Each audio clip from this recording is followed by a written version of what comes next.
da, croeso i roedfa sy'n ngofal Emyr heno, droswch am baned, gael sgwrs ar y diwedd. Coeddiadau wedyn, wedi bod ar y sgrin, pethau pwysicad, dyn ni sylwch chi gwrgweddi fan hyn nos Fawrth am chwarter i 8 ar clybiau dy Gwener wedyn. Ac as gan y mis, fe chi clywed ar gwaith y bne'n adeilad Mount Elim yn Abertawe, Mhontardawe.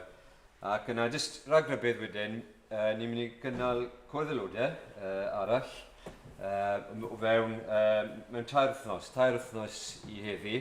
Felly ar ddiwedd gwyliau hanner tymor, felly chi'n gwybod os gen aelod mewn nifer o grwpiau wedi bod i weld yr adeilad yn Harriet Street a cynigion wedi dod i law. Gobeith yw bydd cynigion uwch eto, ond cyfle i ni wedyn i drafod a pleidleisio tair wythnos i heddi ar y 6 o Dachwedd am 3 o gloch. Fych ni weddio.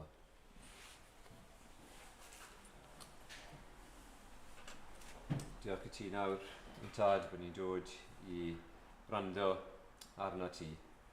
Diolch bod ni'n dod i agor ein Beibl a darllen deiriau perffaith ti.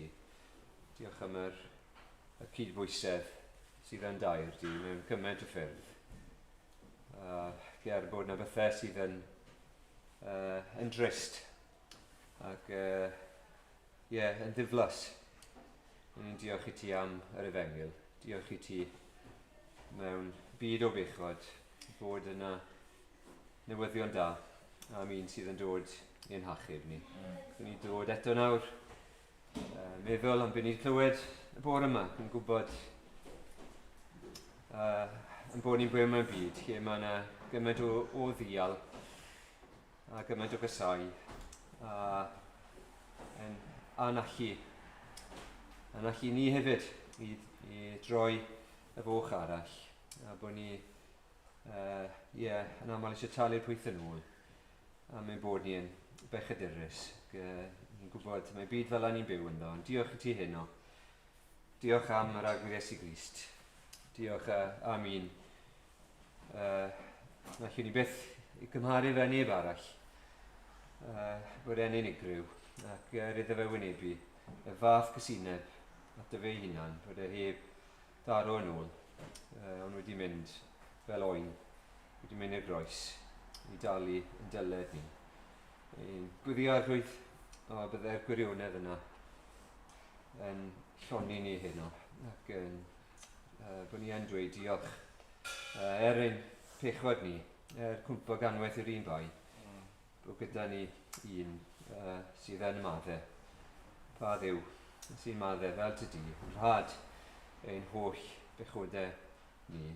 Helpa ni felly ddod at y flaen di, i gofio gyda ti fyddiant fel y ddofner, bod ni'n trin pechod o ddifri, ac yn ei gysau gan ffoi oddi wrtho fe, gan fyw bywyd o sanaeth i ti, i dyflesio di, i ddiolch i ti am dy gariad i dy gato ni. Bydd gyda ni nawr, bydd Emyr farwen ni, helpa ni, bob un o'n ni nawr, i rando ac y bydde y gair ni'n clywed yn dwy'n ffrwyth yn y bywydau ni, fel bod enw di'n cael ei fawrygu.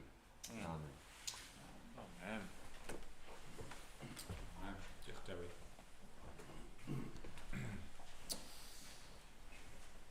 Ni'n mynd i fod yn edrych heno ar hanes Cain ac Abel. Ac felly, ni'n meddwl bod yn dda i ni ddechrau trwy ganu rhif 168 yn y llyfr yma. Emyn 168 yn atgoffa ni fod gennym ni i gyd frawd. Brawd mawr, brawd da, brawd sydd yn gofalu amdano ni ac yn ein gwarchod ni. Hosanna, Hallelujah. Fe anwyd brawd i ni. Fe dalodd ein holl ddyled ar fynydd Calvary. Hosanna, Hallelujah, brawd ffyddlon di wahan. Brawd erbyn dydd o galedu. Brawd yw mewn dŵr a than. Brawd anwyl sy'n ein cofio mewn oriau cyfyn caeth. Brawd llawn o gydymdeimlad. Ni chlywed am ei fath. Brawd cadarn yn y frwydr, fe geidw ei frodyr gwan, yn dirion dan ei adain fe ddaw ar llesg i'r lan. Wel, diolch iddo. Nhw'n ni sefyll i gan ei mawl gyda'n gilydd.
Trowch gyda fi te i Genesis penod 4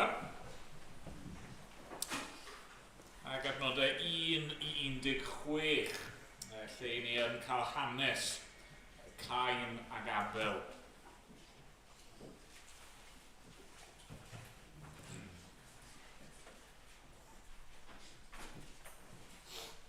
Genesis 4 dechrau yn yr adnod gyntaf. Dyma air ein Duw ni.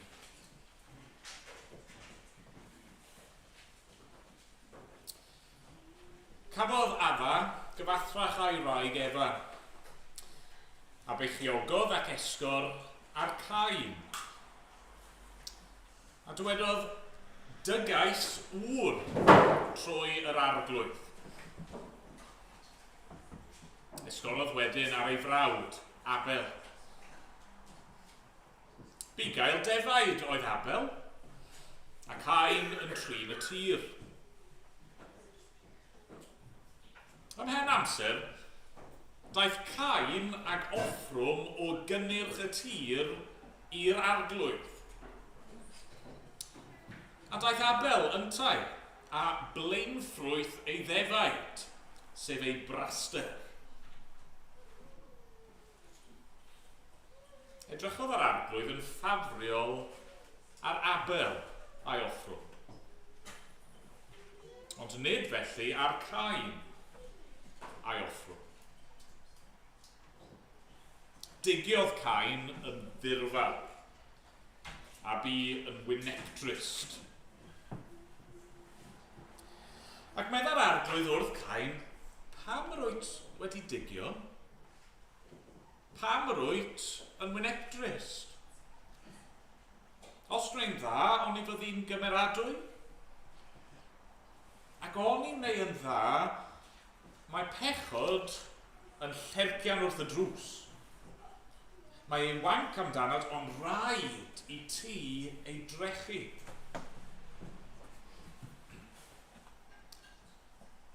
Dywedodd Cain wrth Abel ei frawd, gad i ni fynd i'r maes. A phan oeddent yn y maes, troes Cain ar Abel ei frawd a'i ladd.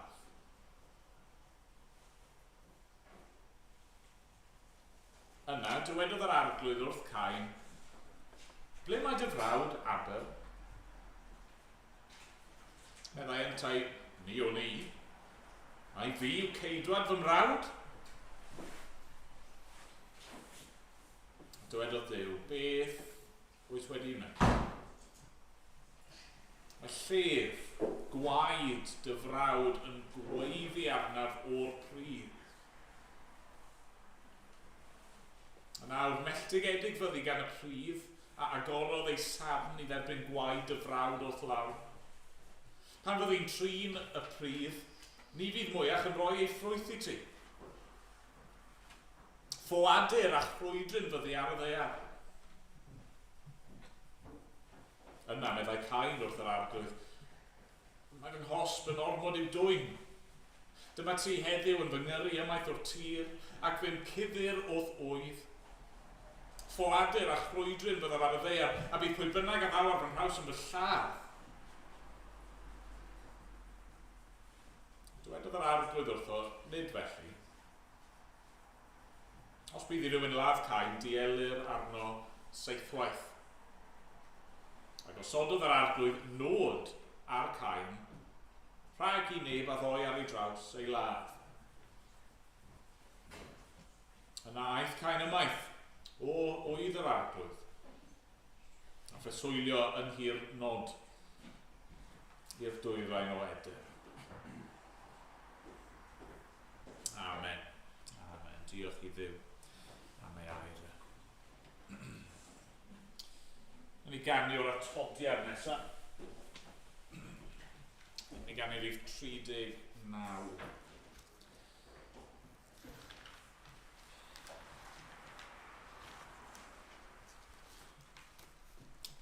O Grist, fy nerth am nawdd, yn hymorth hawdd ei gael.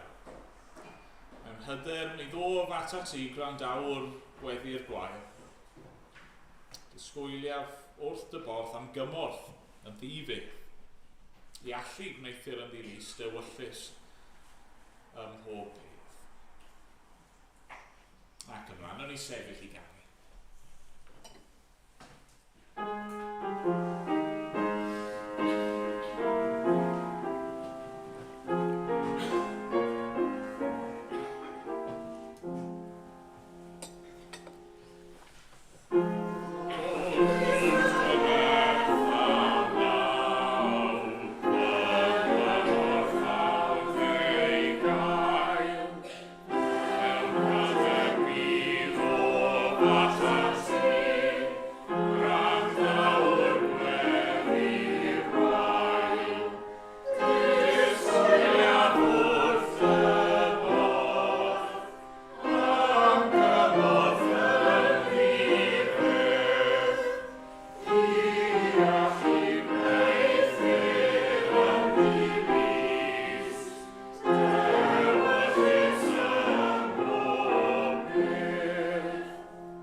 Wrth i ni ddarllen yr adran yma o dy air di. Arglwydd ni cyffesu bod ni yn cael ein sobri. Arglwydd ni yn trisau. I arglwydd brwywystyr i ni'n galaru. Wrth i ni ddarllen y cofnod yma am Cain ac Abel. Yr plant cyntaf, y brodyr yma.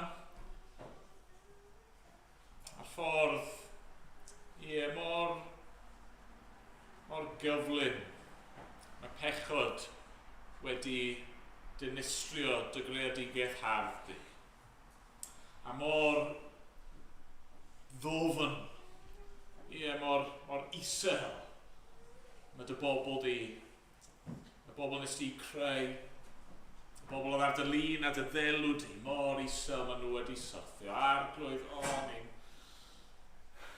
ni'n brawychu. Oherwydd ni'n gwybod arglwydd fod na ddim byd gwahanol amdano ni. Bod na ddim byd special yn ein gosod ni ar wahân i Cain. Arglwydd, i ni'n gwybod, oni bai am dy ras di. Yno, bysyn yna hefyd. Arglwydd, oni bai dy fod ti yn dy ras di yn rwystro ni.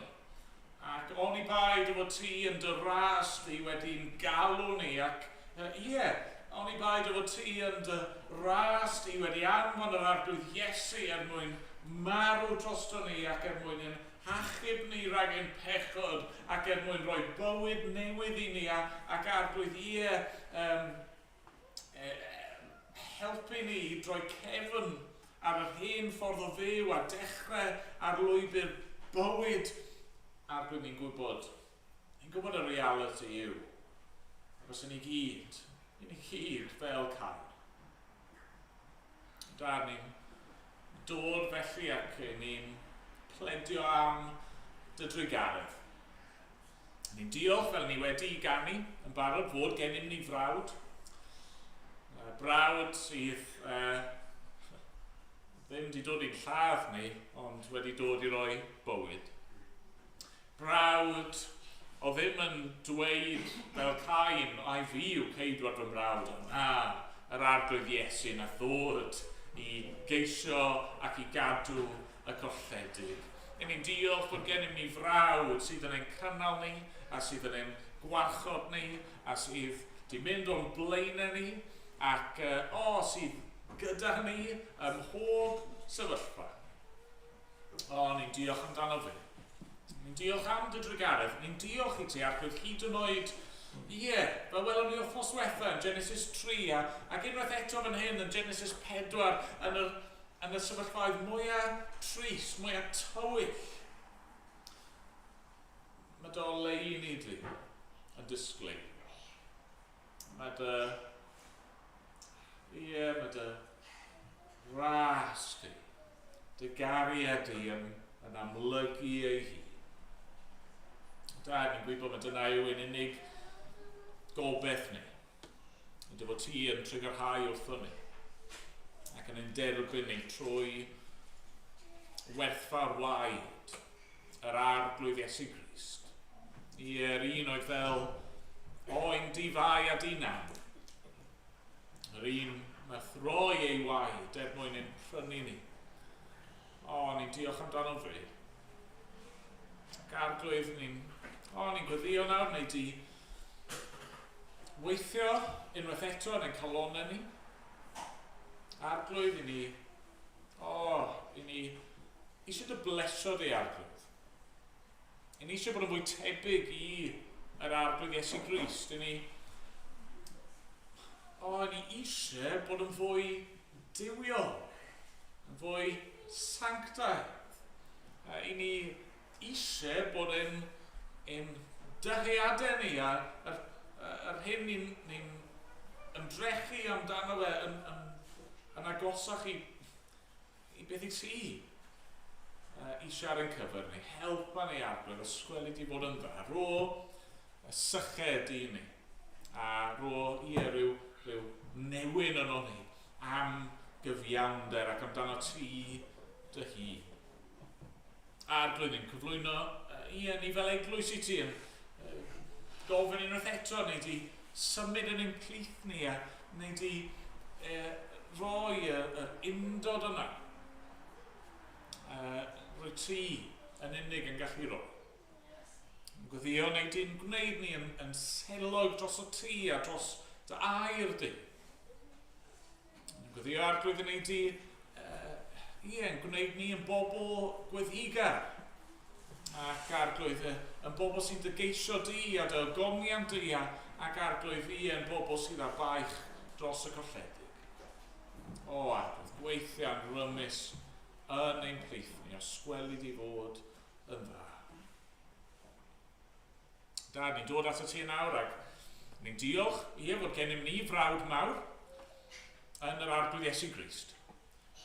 Ni'n gofyn hefyd arglwydd wneud i'n helpu ni fel dy blant di i ofalu am ein gilydd. I ofalu am ein brodyr a chwiorydd yn Christ. Ni'n cyflwyno rheini yn ein plith ni ar hyn o bryd sydd yn sâl, sydd yn anhwylus, sydd yn dan straen o wahanol fathau. Arglwydd helpa ni.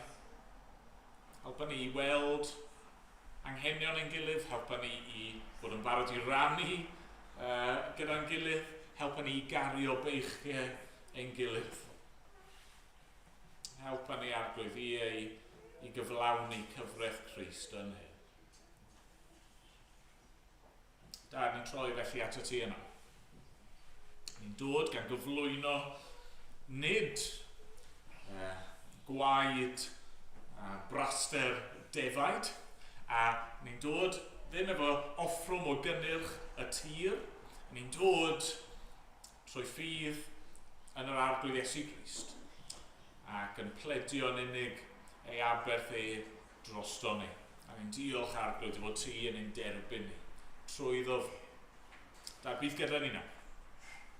Gan ein bod ni'n gweddio yn enw Crist. Amen. Amen. Garno ni eto o'r llyfr yma rhif 181. 181. Un ag efais i mi'n gyfaill. Pwy fel y fi? Hwn ag ar yn fwy nag eraill. Pwy fel y fi? Cyfnewidiol ydyw dynion. Siomedig yw cyfeillion. Hwn a beri byth yn ffyddlon. Pwy fel y fi? O'r bennill ola. Dy gamweddau a ddileall. Pwy fel y fi? Delynion oll fe'i meidda. Pwy fel y fi? Cei bob bendydd i ti'n fefiant. Hedd a chariad a ddilynant. Crist a ddarwain i ogoniant. Pwy fel y fi? Fyna ni sefyll i ganu.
Wythnos diwetha, wnaethon ni gyrraedd yn dod benod fawr yna. Genesis 3, hanes y cwmp. Y benod yna, wnaethon ni weld sydd yn holl bwysig i ni ddeall pam fod y byd fel y mae, pam yn bod ni fel pobl fel ydyn ni.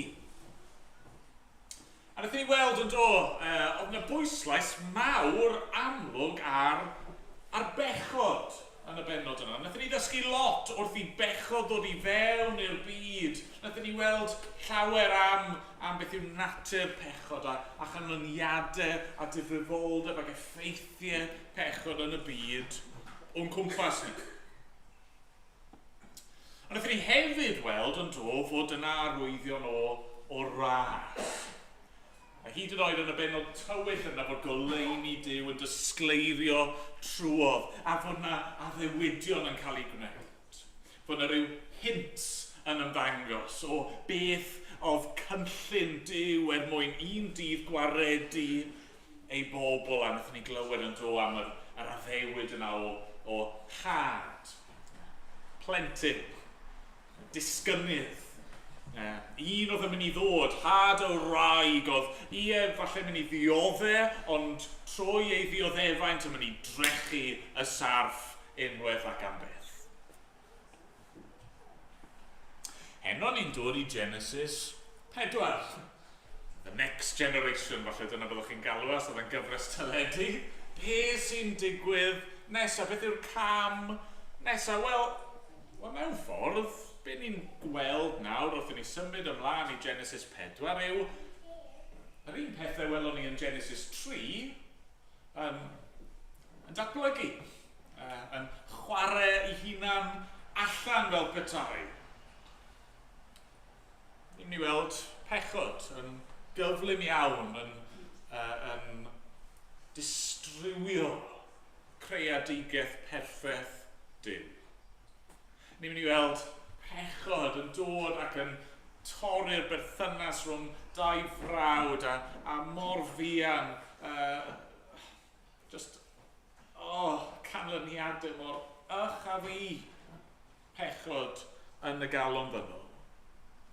Ni'n mynd i weld gras Duw. Y frwydr ysbrydol yma rhwng had o wraig a had o sarf yn dechrau hyd yn oed nawr yn Genesis 4. Wel, i ddechrau te, y gair allweddol cyntaf ar ein cyfer ni heno yw llygredigeth. Llygredigeth, depravity. Ni'n gweld yn dyn ni yn gyflym iawn fod pechod ddim jyst yn broblem yn Genesis 3, yn broblem i Addag Efa, ond fod llygredigeth nawr, y pollution yma, yn effeithio ar y ddynoliaeth gyfan. Ni'n clywed yn dyn ni, yn yr 4:1, cafodd Addag gyfathrach a'i wraig Efa, bechiogodd ag esgor ar Cain, a dwedodd dygais ŵr trwy yr arglwydd. Esgorodd wedyn ar ei frawd Abel ac bron a bod yn dyfa, mae cael plant yn rhoi gobeith i ni, ydy? Wel, ni'n gweud, y next generation, na fe, yr genhedlaeth nesaf. Falle bydd pethau'n well nawr. Falle bod yr geni yma, Cain ac yn ei frawd Abel, yn rhoi rhyw dechrau newydd, addawol, gobeithiol.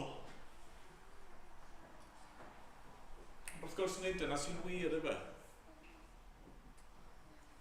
Mae pechod wedi treiddio'n ddofn. Mae'r gair yna, llygredigeth, mae'n arpwerus yn dod i, achos unwaith mae rhywbeth wedi cael ei lygru. Unwaith mae yna rhyw fryntni, rhyw ddrygioni wedi mynd i fewn i rhywbeth, mae'n anodd iawn i gael o'na. Dyna ni'n gweld am Cain, ac oedd yn wir am Abel. Oedd Abel ddim yn berffaith bod ni ddim yn clywed am ei feiau Dwi'n ni ddim achos bod e'n ddi-bechod na. Ond mae'r Beibl yn dweud wrthyn ni fod pechod... Mae pechod yn effeithio arni ac yn llygru ni mewn dwy ffordd. Mae'n gwirionedd. Gyntaf gyd, mae'n llygru ni oherwydd mae adda yw ein cynrychiolydd ni. Hynny yw, pan nath adda bechu, roedd e'n gweithredu fel representative, fel cynrychiolydd drosto ni. Ac yn union fel, weithiau mae rhywun yn does, na ni weid, y prif weinidog yn arwyddo rhyw ddogfen ar ran o wlad. Os dim rhaid i bob un ohono ni llyfnodiau, mae hi, neu fe, wedi llyfnodiau ar ein rhan ni, yr un peth fan hyn. Am fod adda wedi disgyn i bechod, am fod adda y dyn cynta, am fod adda ein cynrychiolydd ni, ein pen ni wedi disgyn i bechod, mae'r llygredd yna yn effeithio ar y ddynoliaeth i gyd. Ond mae pechod hefyd yn llygru ni mewn ffordd arall yn dydi, achos i ni gyd yn blant i addag Efa. I ni gyd yn rhan o'i teulu nhw. I ni gyd yn cael ein geni gyda'r un natur syrthiedig, llygredig, pechadurus. A dyma sy'r un ni o'n geni ni. Ys bron ddim angen i fi profi hyn os ni gyd yn gwybod wrth edrych ar blant. Ie, maen nhw'n cael ei geni, a maen nhw mor wych, a mor hyfryd, a maen nhw mor ddiniwyd, a maen nhw rhyw ddechrau newydd gobeithiol, ac yna'n fuan iawn, maen nhw'n dechrau camfihafio. Os ddim yn dysgu nhw i wneud hynny, fi'n gwybod fi'n defnyddio'r enghraifft yma, mor aml, does dim enghraifft gwell i'w gael os os ddim yn dysgu plant i fod yn ddrwg. Os ddim yn dysgu nhw i ddweud celwydd. Os ddim yn dysgu nhw i ddial. Os ddim yn dysgu'r pethau yma iddyn nhw. Mae'n rhan o natur llygredig ni. Ni'n gweld hynny yn amlygu hun yn bennaf yn hyn yn Cain yn dydi. A dwi ddim bod dim cyfrifoldeb arno ni. O ie, adda yw ein cynrychiolydd. O ie, ni'n cael ein geni gyda'r natur bechadurus yma. Ac eto, mae'n y gyfrifoldeb yn does. Ni'n clywed Duw yn rybuddio yn adnodau 6 a 7. Meddai'r arglwydd wrth Cain, pam roedd wedi digio, pam roedd yn wynetrist, os mae'n dda, o'n i fyddi'n gymeradwy, o'n i mae'n dda, mae pechod yn llercan wrth y drws. Mae ei wanc amdanat, ond rhaid i ti ei drechu. Mae Duw yn disgrifio fan hyn, yn darlunio pechod fel rhyw fwystfyd, rhyw monster, rhyw anifail, reibus, mae'n llercian wrth y drws, mae eisiau eich llyncu chi, eich llarpio chi yn llawn, ac beth ych chi'n mynd i wneud mewn sefyllfa fel nos, chi'n gwybod bod yna lew neu blaidd neu arth tu allan i'r drws, beth chi'n mynd i wneud? Wel, chi ddim yn mynd i fynd allan yna, ydych chi? Chi'n mynd i gael drws, chi'n mynd i wneud popeth chi'n gallu i osgoi mynd allan trwy'r drws yna, a mae Duw yn rybuddio Cain. Mae angen i ti fod yn ofalus. Mae angen i ti wylio dy hun. Ti'n mynd i gael dy demtio. Mae'n rhan o pwy wyt ti. Mae gen ti'r natur yma. Mae'r diafol nath yn dangos o'r tu allan yn Genesis 3 yn sibrwd fel sarf. Fan hyn nawr mae'r llais bach yna yn dawel fach ymhen Cain. Ni gyd i profi'r llais yma'n dini. Llais yr un drwg. Sibrwd yn awgrymu. Ddim bod ni angen lot o berswad yn aml iawn, achos mae'r llais bach ni yn hunain yn awgrymu pethau i ni'n gwybod dylsyn ni ddim yn gwneud. Pethau ni'n gwybod sydd yn mynd i arwain i dristwch ac i ddinistyr ac i meso pethau lan, ond ni'n gwrando ar y llais yna'n dini. pwy ohono ni all dweud bod ni yn ddi bechod? Ond does yna neb os ydyn ni'n onest. A fan hyn ni'n gweld Cain. Dwi ddim yn gwrando ar yr ybyddion. Mae'n rhoi fewn i bechod. A mor gyflym ni'n gweld creadigaeth perffaith Duw yn just yn cael ei sbwylio gan bechod. Ni yw yn Genesis 3, ni'n gweld pechod mewn un ysgrifennu fwyaf syml. Mae'n edrych yn ddyn nhw, yn dyw e ddim.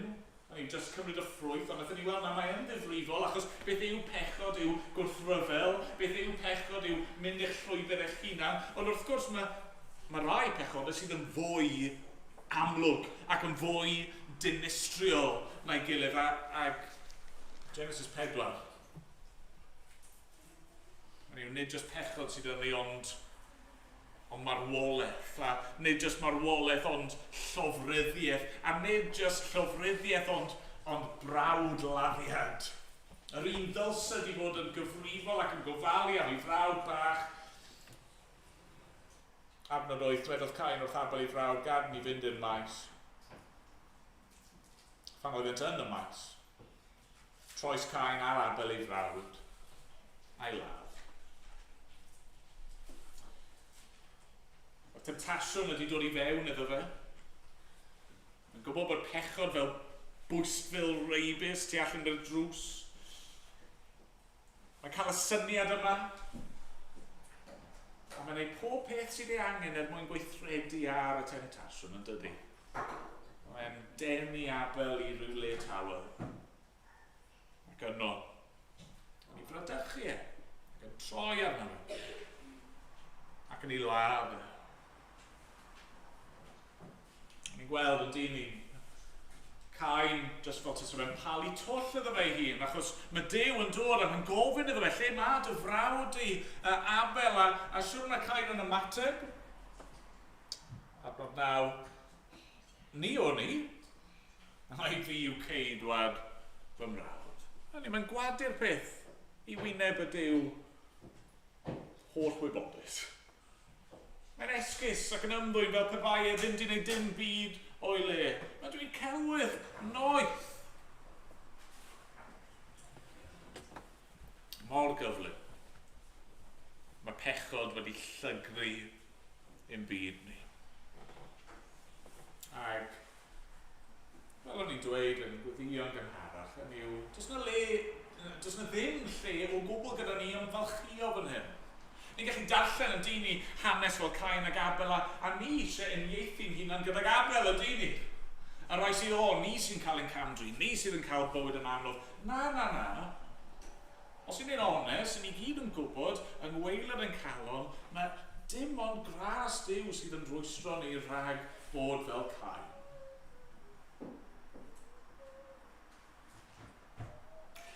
Ond diolch i'r arglwydd, yr ail beth sydd yn amlygu hun yn Genesis 4 yw gras Duw. Mae pechod yn dod yn fwy ac yn fwy amlwg yn y darlun, ond mae gras Duw yn dal i fod yna ac ar waith. Sut ni'n gweld hyn? Wel, falle wnaeth eich taro chi gyntaf i gyd. Y ffordd mae Duw yn cael ei gyfeirio ato fe.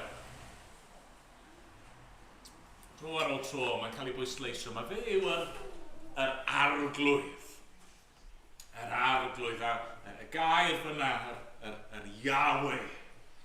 Yr arglwydd, y Duw cyfamodol. Y Duw fydd, dro ar ôl tro yn hanes yr iachawdwriaeth yn dangos ei ffyddlondeb, yn dangos ei drigaredd, yn dangos ei amynedd, yn caru ac yn mynd ar ôl ei bobl dro ar ôl tro, a fan hyn, mae rased jyst yn amlygu ei hun yn dydi. O'n i'n gorffen pennod 3 gyda Ad ac Efan yn gadael yr ardd, ac mae'r angylion, y cherubim yma, ac mae'r cleddyddau, tanllyd yma'n rwystro i ffordd nhw yn ôl, a chi bron yn meddwl, wel, pa obeth sydd o hyn allan. Ond mae Efa'n gwybod bod yna obeth, yn dydi? Ni'n clywed bod addag Efa yn cael cyfathrach a'i gilydd, maen nhw'n beichiogi, mae Efa yn mynd i gael plentyn, mae'r plentyn yn cyrraedd, a be mae'n galw Cain? Wel, mae'n galw e'n Cain, mae'n rhyw chwarae ar eiriau yma, achos bod e wedi dod dygais trwy'r arglwydd. Mae Efa'n chwilio am arwyddion o Duw ar waith. Mae Efa'n cofio cyn bod nhw'n gadael yr ardd, o Duw di roi'r addewidion yna. Bod na un o'i theulu hi, had o wraig, oedd yn mynd i drechu y sarf, a felly chi bron yn teimlo'n syth wrth iddi gael y mab cyntaf yma, mae hi'n gofyn, efe dyma fe? Efe dyma'r un o Duw wedi addo, ydy'r gwaredwr wedi cyrraedd yn barod? Ac yna wrth i ni ddarllen ymlaen. Ydy mae pechod a llygfedigaeth yn cael ei basio ymlaen i'r genhedlaeth nesaf, ond mae gras Duw hefyd yn dod ar ôl y genhedlaeth nesaf. Mae'n clywed yn arnod 3 ymhen amser daeth Cain ag offrwm o gynnyrch y tir i'r arglwydd, a daeth Abel yntau a bleithrwydd ei ddefaid, sef ei braster. Mae Cain ag Abel yn dod ar offrymau yma. Ni feddwl fwy amdano nhw mewn moment, ond y pwynt yw maen nhw'n dod â nhw at yr arglwydd. Maen nhw'n gwybod pwy yw e. Maen nhw'n i geisio fe. Mae yna fynediad ato fe. Mae'n gwneud ei hun yn amlwg iddyn nhw. Mae'n siarad efo nhw. Mae'n ymwneud gyda nhw. Ni wedi clywed yn barod, mae'n rybuddio Cain. O'r perygl mae e ynddo, dyw e ddim eisiau gweld pobl yn mynd i ddistryw. Yna ar ôl i Cain ladd ei frawd, beth sy'n digwydd? Mae Duw yn mynd ar ei ôl e, dydy? Ble mae dy frawd? Debyg iawn i pan mae faddag Efa wedi pechu yn y lle cyntaf, maen nhw'n mynd i guddio a Duw yn dod a yn gofyn, ble wyt ti? Duw yn cymryd y cam cyntaf. Duw yn ceisio. Duw yn rhoi cyfle. Duw yn mynd ar ôl pobl a fan hyn nawr. Ble mae dy frawd? Mae eisiau Cain i weld ei bechod, i weld ei angen. Hyd yn oed fan hyn, mae fel tas o'n estyn llaw allan i Cain, i edifarhau ac i droi unwaith eto.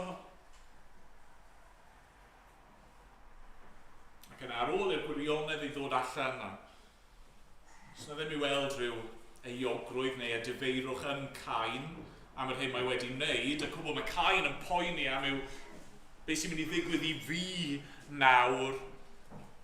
Mae hyd yn oed ar y pwynt yna, mae Duw yn rasglon. Mae'n triggerhau wrth Cain.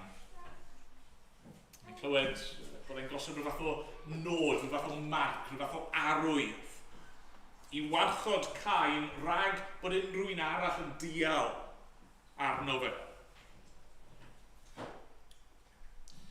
A mae hynny'n arwydd o ras. Wrth gwrs, mae yna rhywbeth brawychus fyna hefyd yn does, achos mae clywed ni bore yma'n dod. Pwy sydd yn dial yn y diwedd, ond Duw, y barnwr cyfiawn. Ac wrth gwrs, un dydd oedd Cain yn mynd i orfod i wynebu e. Mae Duw yn amyneddgar. Duw yn raslon ac yn drigarog ac yn rhoi cyfle ar ôl cyfle ar ôl cyfle i bobl pechadurus i droi ato fe. Felly mae dyn ni llygwedigaeth neu pechod a mae dyn ni gras a mae'r ddau beth yma ochr yn dyn nhw mor aml yn y Beibl, a hyd yn oed fan hyn yn Genesis 4, a ni'n meddwl, wel, sŵt mae'r ddau beth yma'n gallu sefyll gyda'i gilydd. Awr ateb a'r trydydd peth fi eisiau tynnu sylw ni ato fe yn y bennod yma yw'r aberth. Ni mewn drawiadol yn dydi yn fuan iawn. Yma, un o'r penodau cyntaf yn y Beibl, y bennod gyntaf ers y cwym, a mae'r syniad yma'n ymddangos o aberth. Aberth. Ni'n clywed i adnod 3 eto. Yn hen amser, daeth Cain ag offrwm o gynnyrch y tir i'r arglwydd. A daeth Abel yn tai a blaenffrwyth ei ddefaid, sef ei braster. Edrychodd yr arglwydd yn ffafriol ar Abel a'i offrwm.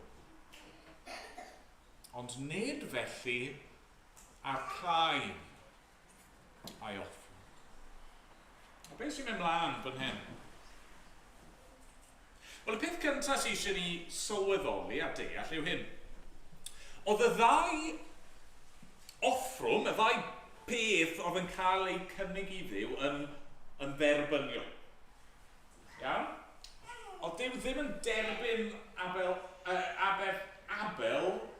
ac yn gwrthod aberth Cain achos bod Abel yn cynnig rhywbeth oedd yn dderbyniol fel offrwm a Cain yn gwrthod rhywbeth yn cyflwyno rhywbeth oedd yn anerbyniol. Na, nid dyna'r broblem, nid dyna sy'n mynd mlaen fan hyn. Okay? Os chi'n darllen mlaen trwy llyfrau'r gyfraith, chi'n gweld na pobl ddim gallu dod ag berthau gweidlyd o anifeiliaid, a maen nhw'n gallu dod gyda cynnyrch y tir. Felly beth yw'r broblem? Pam bod Duw yn edrych ar Abel a'i offrwm ac yn ei dderbyn ond yn edrych ar Cain a'i offrwm ac yn ei wrthod Wel, chymod, yr awgrym yw bod Duw yn edrych nid jyst ar be sy'n cael ei gynnig, ond y ffordd mae'n cael ei gynnig. Yr agwedd tu ôl i'r aberth. Mae Duw ddim jyst yn edrych ar yr offrwm, mae'n edrych ar Abel a'i offrwm, mae'n edrych ar Cain a'i offrwm, mae'n edrych ar beth sydd yn y galon. Beth sydd yn dod drosodd fan hyn yn dyfew bod Cain fel petai jyst I cymryd yr hyn oedd ganddo fe, hyn oedd wrth law. Oedd dim byd yn bod gyda'r cynnyrch y tir yma, ond oedd e jyst I cymryd yr hyn oedd fe a bron a bod jyst efo rhyw arferiad wedi dod a di cyflwyno hwnna I ddim. Dyma ti. Oedd Abel yn wahanol. Efo Abel mae'n cael ei bwysleisio yn dydi fod wedi dod gyda blaenffrwyth ei ddefaid I braster nhw. Mae Abel di mynd ati, mae di mynd yn bwrpasol I ddewis y gorau sydd ganddo fe. Ac I roi y rannau gorau o'r anifeiliaid gorau oedd ganddo fe. Nawr pam? Pam oedd Cain wedi roi yn y ffordd nath ei roi, a pam oedd Abel di roi yn y ffordd nath ei roi? Wel, oherwydd yr hyn oedd yn ei calon nhw. Nid y rodd sydd yn bwysig yn y diwedd fan hyn, ond yr unigolyn.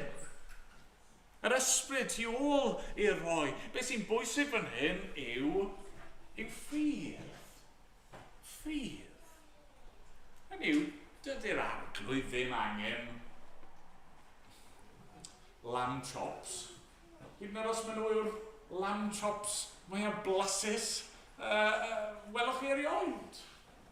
Ond ddim chwaith angen cynnyrch y tir, beth bynnag oedd yna, gwenydd neu beth bynnag. Ddim angen y peth yna. Be mae'r arglwydd eisiau yw pobl sydd yn dod yn ymwybodol o'i llygredd a'i hangen, pobl sydd yn dod ac yn ymwybodol o ras a thrigaredd Duw, a pobl sydd yn dod mewn ffydd. Dyna pam bod Duw yn derbyn Abel, achos bod ffydd ganddo fe. A dyma pam bod Duw yn gwrthod Cain ac yn rybuddio Cain achos mae hi'n gweld calon Cain.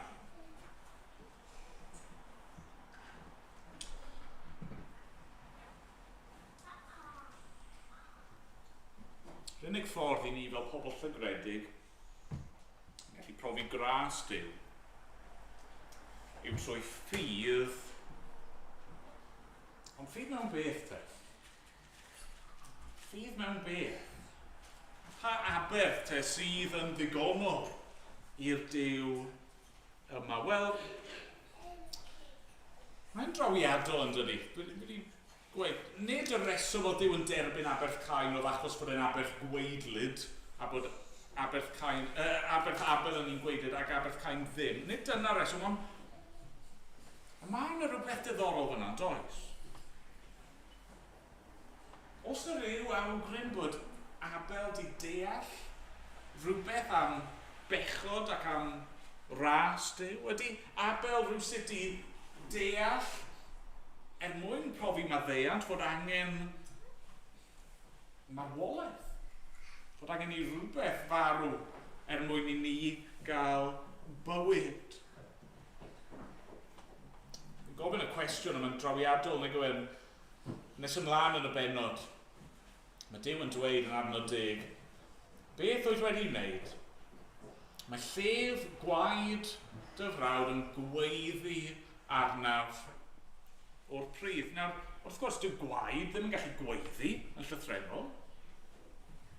Be mae Duw yn dweud fan yw bod gwaed Abel, y gwaed oedd wedi cael ei dywallt, bod e'n arwydd o fywyd Abel oedd wedi cael ei roi. Mae gwaed o'r pwynt yma ymlaen yn y Beibl mae'n cael ei gysylltu gyda bywyd a felly, dylswch chi'n troi Hebreed pennod 12. Ni'n darllen yr adnodau yma. Hebreed 12, dechrau'n adnod 22. At fynydd Seion rydych chwi wedi dod, ac i ddinas y Duw byw, y Jerusalem nefol, ac at fyrddiannau o angylion yn cadw gwyl. Ac yn y lleidfa, y rai cyntaf anedig sydd â'i henwau'n ysgrifenedig yn y nefoedd, ac at Dduw, barnwr pawb, ac at ysbrydwydd y rai cyfiawn sydd wedi'i perffeithio, ac at Iesu, cyfryngwr y cyfamod newydd, ac at waed y teimnelli, sydd yn llefaru'n gryfach na gwaed Abel. Yna'r ateb, yn dyfer? Yna'r ateb. Yn ei wrth i Abel fod ar aberth gweidlyd yma, Ydy ni rhyw gysgod, rhyw hint o'r hyn sy'n mynd i ddigwydd a nes ymlaen wrth i waed Abel gweiddi o'r pridd. Mae dyn ni just eto'r hint yna'r awgrym yma o sut un dydd.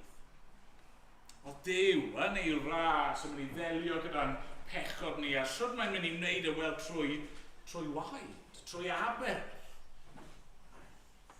Nid gwaed oen. Gwaed ei aml fab yr arglwydd Iesu Grist. Y gwaed yma sy'n llefaru'n gryfach na gwaed Abel. Y gwaed yma, bywyd Iesu nath gael ei roi ar y groes a sy'n yn gallu clirio beiau pob un sy'n credu. Adda, Efa, Cain, chi a fi. Pwy ni, sy'n mas beth i ni wedi wneud, sy'n mas pa mor ddifrifol a mor llygredeg i ni wedi i ymddwys, sy'n mas pa mor horrible yw'r pethau ni wedi cyflawni, neu jyst y pethau hynny ni wedi wneud yn ein dychymyg ni. Mae gwaed, bywyd yr arglwydd Iesu Grist, mae'n llefaru yn gryfach na'r cwbl. Mae waed ein cyhoeddi maddeuant a bywyd i bob un sy'n rhoi ffydd nhw ynddo fe. Rhaid na chi'n gwybod yn llyfr Hebreed, mae yna restr yn does o arwyr. Arwyr beth? Arwyr ffydd. Pwy sy'n yna? Yn y restr? Fel Abel. Dyna oedd yn wych am Abel, nid i fywyd o fe angen cael ei achub cymaint â neb. Mae'n cadw e ffydd. Ffydd yn yr un fydd yn dod ac yn gweidi drosto fe. Ffydd yn y brawd mawr yna o fe angen a Oedd e ddim I gael yn cain, ond y brawd yna oedd yn mynd i'w achub e. Ffydd yn Christ. Mae'r un ffydd, yr un maddeiant, a'r un bywyd ar gael I ni heno yma. Diolch iddo. Amen.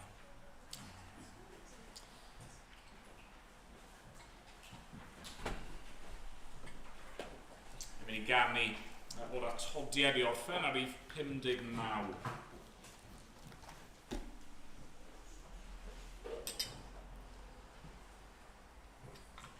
Yn Rhys ei hun, mae ngobaith I. Ef yw fy hael fy nerth fy nghan. Ac ymlaen, nhw'n I sefyll I ganu. Yn diwedd. Go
arglwydd. O, ni'n diolch i ti nawr. Bod ni'n gallu dod fel ydyn ni. Yn bobl llygredig ac arglwydd trwy waed Crist. I ni yn gallu cael ein golchi'n lan, cael ein puro. Diolch ynddo fe nawr fod gennym ni pen newydd, cynrychiolydd newydd. Ac diolch ynddo fe fod gennym ni natur newydd hefyd. Dad, ni'n diolch fod gwaed yr arglwydd Iesu yn cyhoeddi maddeuant a bywyd i bob un sy'n credu. Arglwydd hyd yn oed, arglwydd i rywun fel Cain fod maddeuant i'w gael.